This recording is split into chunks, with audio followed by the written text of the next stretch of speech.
안녕하세요. 오직 성경TV의 윤성주입니다. 저는 지금 성경 66권 핵심 시리즈를 올리고 있습니다.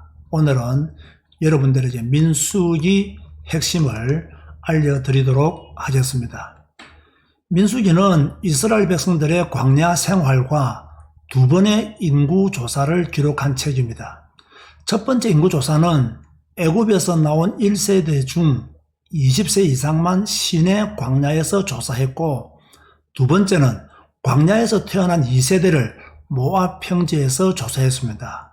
첫 번째는 1세대 중 20세 이상만 시내 광야에서 조사했고, 두 번째는 광야에서 태어난 2세대를 모압 평지에서 조사했다는 것을 기억하시면 좋겠습니다. 민수기는 크게 세 부분으로 나눌 수 있습니다. 가나안 정복을 위한 1세대의 준비가 1장에서 10장 10절까지 나옵니다. 백성들의 행군 체제 정비를요 1장에서 4장까지 해야 되는데, 성막을 중심으로 전반에는 유다 지파가 진을 쳤고, 우편에는 르우벤 지파, 좌편에는 단 지파, 후반에는 에브라임 지파가 배치되었습니다. 이스라엘 백성들이 행군할 때 성막 중심으로 행군했다는 것을 기억하시면 좋겠습니다. 그냥 우르르 모세를 따라간 것이 아니고 성막을 중심으로 체계적으로 그렇게 행군해 갔다는 것이지요. 여러분, 신앙생활 성공하는 법 간단합니다. 어렵지가 않습니다. 여러분들이 하나님의 말씀인 성경과 함께 가면 신앙생활 성공합니다. 이스라엘 백성들이 광야에서 성막 중심으로 광야 길을 갔을 때에 하나님이 그들을 지키시고 보호하셨던 것처럼, 여러분의 인생길에 하나님의 말씀과 함께 가기를 소원한다면 하나님의 그 능력의 말씀이 여러분들을 지키시고 보호하실 것입니다. 이것이 안 되면 여러분은 광야 생활을 할 수밖에 없고, 그 광야 생활은 여러분의 인생을 힘들게 만들 것입니다. 5장에서 6장까지는 하나님 앞에서의 정결과 민족의 단결을 중요시 여기는 메시지가 나오죠. 부정한 사람을 진영 밖으로 내보내라, 죄에 대한 값을 치르는 방법, 아내의 간통을 밝히는 절차와 나실인들의 법들이 나옵니다. 그리고는 제사장의 복이 나오죠. 민수기 6장 22절 27절 말씀에 보면, 여호와께서 모세에게 말씀하여 이르시되 아론과 그의 아들들에게 말하여 이르기를, 너희는 이스라엘 자손을 위하여 이렇게 축복하여 이르되, 여호와는 내게 복을 주시고 너를 지키시기를 원하며, 여호와는 그의 얼굴을 내게 비추사 은혜 베푸시기를 원하며, 여호와는 그 얼굴을 내게로 향하여 드사 평강 주시기를 원하노라 할지니라 하라. 그들은 이같이 내 이름으로 이스라엘 자손에게 축복할지니 내가 그들에게 복을 주리라. 참 중요한 축복이지요. 이 축복을 누리면서 인생길을 사는 여러분 되시기를 바랍니다. 7장에서 10장 10절까지는 성막을 위한 헌물과 유월절을 지킬 것을 말씀하신 후에 나팔 소리와 함께 행진하라고 했습니다. 이것이 첫 번째고요. 민수기에서 두 번째 말씀하고 있는 것은 1세대의 반역으로 가나안 정복을 실패하게 되었다는 것입니다. 여기에서의 핵심은 1세대의 반역 사건과 38년간의 방랑입니다. 이스라엘 백성들이 가데스까지 가는 동안 일어난 일들이 민수기 10장 11절에서 12장 16절에 나옵니다. 시내산에서 출발한 지 10하루 만에 가데스 바네아에 이르렀죠. 그런데 가데스 바네아로 가는 동안 하루도 조용할 날이 없었습니다. 늘 원망하고 불평했습니다. 심지어 미리암과 아론이 구스 여자를 취한 모세를 비방했습니다. 여러분, 원망, 불평, 비방은 사탄의 종합 선물 세트입니다. 다시 말합니다. 사탄의 종합 선물 세트가 무엇이냐? 원망, 불평, 비방입니다. 우리는 이 종합 선물 세트를 받아서도 안 되고요, 이것을 열어보아서도 안 됩니다. 원망, 불평, 비방은 사탄의 것인 것을 알고 완전히 절단하는 여러분이 되시기를 바랍니다. 자, 이러다가 가데스 바네아 반역 사건이 나오죠. 지금부터 잘 들으시기 바랍니다.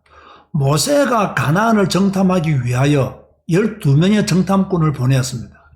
그들은 40일 동안 그 땅을 정탐했지요. 돌아와서 무엇이라 합니까? 참 좋은 땅이다. 그런데 아낙 자손을 보았다. 우리가 능히 올라가서 그 백성을 치지 못한다. 이렇게 말했습니다. 그리고는 절대로 하면 안 되는 말을 했어요. 이에 서로 말하되 우리가 한 주의관을 세우고 애굽으로 돌아가자 하며, 애굽으로 돌아가자 하며, 하나님이 그들을 어떻게 애굽에서 건져냈었는데 그들은 다시 말하기를 애굽으로 돌아가자라고 말했습니다. 이 말을 누가 들었느냐? 하나님이 들었었어요. 그 결과로 38년간 출애굽 1세대가 광야에서 방황하다가 다 죽습니다. 여러분 기억하십시오. 하나님은 우리의 불신앙의 말을 들으십니다. 하나님은 여러분의 불신앙의 말을 들으십니다. 그래서 우리는 말을 조심해야 하고 불신앙의 말들을 하지 않도록 노력해야 합니다. 15장 1절에서 41절까지는 여호와께 드리는 제물에 관한 규례들이 나오고요. 16장 1절에서 50절까지는 고라와 다단과 아비람의 반영으로 시작된 이스라엘의 범죄가 나오고요. 제사장과 레위인의 직무와 그들이 차지할 예물에 대한 메시지가 17장에 나옵니다. 그런가 하면 모압으로 행군하여 갈 때 이스라엘 백성들이 범한 죄가 나오는데요. 여기서 모압 왕 발락이 거짓 선지자 발람을 부르는 장면이 소개됩니다. 여러분 이곳에서 범한 범죄가 무엇입니까? 이방 여인과 음행하는 사건이 일어났습니다. 이것으로 연변이 일어나게 되고 2만 4천 명이나 죽어서 나갔습니다. 세 번째로 민수기에서 말씀하고 있는 내용은요, 가나안 정복을 위한 2세대들을 준비하는 내용이 나오는데 당시 20세 미만이던 자들만 모압 평지에 도착하여 약속의 땅을 정복할 준비를 했습니다. 가나안 정복 전쟁을 위하여 체계 개편을 했고요. 여기서 2차 인구 조사를 실시합니다. 갈렙과 여호수아를 제외하고 1세대는 다 죽었습니다. 여러분 다시 부탁합니다. 원망하고 불평하다가 광야에서 죽지 말고 믿음으로 신앙 고백하고 남은 자가 되시기 바랍니다. 여호수아와 갈렙이요 신앙의 고백을 함으로 말미암아 받은 축복이 엄청납니다. 어떤 축복을 받았습니까? 여호수아는 모세의 후계자가 되어서 예수님을 예표하는 인물이 되었고요. 갈렙은 유다 지파로서 헤브론과 베들레헴, 예루살렘 땅을 분배받아서 예수님이 탄생할 땅의 주인공이 되었습니다. 이건 참 놀라운 일이죠. 말씀에 순종하는 자들에게 하나님이 어떠한 축복을 주시겠다는 사인을 미리 우리에게 주신 것이죠. 그 후에 28장에서 30장까지 보면 기본 율법을 재정리하여 신앙의 재각성을 강조했고요. 31장에서 32장까지 보면 요단 동편 땅을 정복하는 장면들이 나오고요. 그리고 이제 이스라엘 백성의 광야 여정을 회고하는 내용이 33장 1절에서 49절에 나옵니다. 요단 서편 정복과 분배 명령과 도피성 등을 설명하고 민수기는 끝이 나게 됩니다. 자, 이제부터 우리가 살펴볼 내용은요, 이 민수기 안에 예수님을 예표하는 것들이 너무 많다는 것입니다.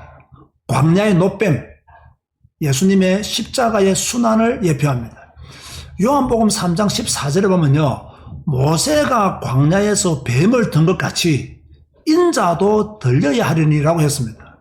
광야에서 노뱀을 쳐다본 사람들이 다 살았듯이 그리스도만 바라보면 모든 문제 해결된다는 것을 미리 알려주신 것이지요. 반석에서 나온 생수가 예수님을 예표합니다. 고린도전서 10장 4절에 보면요, 다 같은 신령한 음료를 마셨으니 이는 그들을 따르는 신령한 반석으로부터 마셨음에 그 반석은 곧 그리스도 시대라고 했습니다.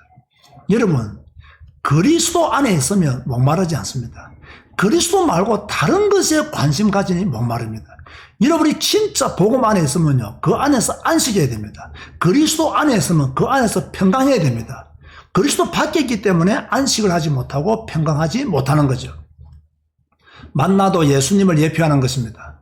여러분들은 성경을 읽음으로 하늘의 만나를 매일매일 먹으시기를 바랍니다. 결론을 맺고자 합니다. 그럼 민수기를 통해서 우리에게 주시는 메시지가 무엇이냐? 간단합니다. 행진할 것이냐, 방황할 것이냐를 결정하라는 것입니다.